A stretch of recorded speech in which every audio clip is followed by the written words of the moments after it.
Welcome to Man Does Tech, where I solve the problems you didn't even know you had.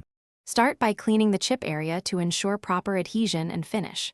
Clean the chip with soap and water and dry thoroughly with a lint-free cloth. Remove wax and grease next using a 70% isopropyl alcohol wipe and let the surface dry for 5 minutes before priming. Lightly sand the exposed metal and surrounding paint with 600 grit until edges are smooth and the old paint is dull. Mask around the chip with low-tack tape to protect adjacent panels and trim.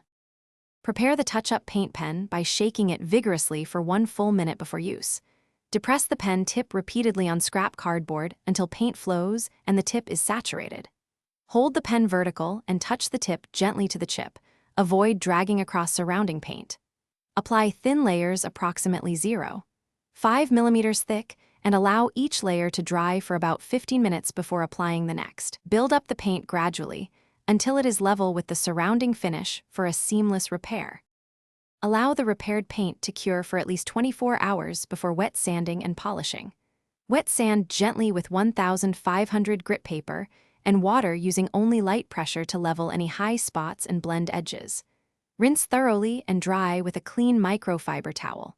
Polish the area with a fine polish and a soft pad using slow circular motions until the gloss matches adjacent panels.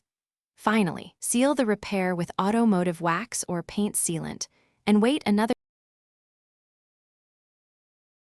Thanks for watching. If you found this helpful, don't forget to like and subscribe.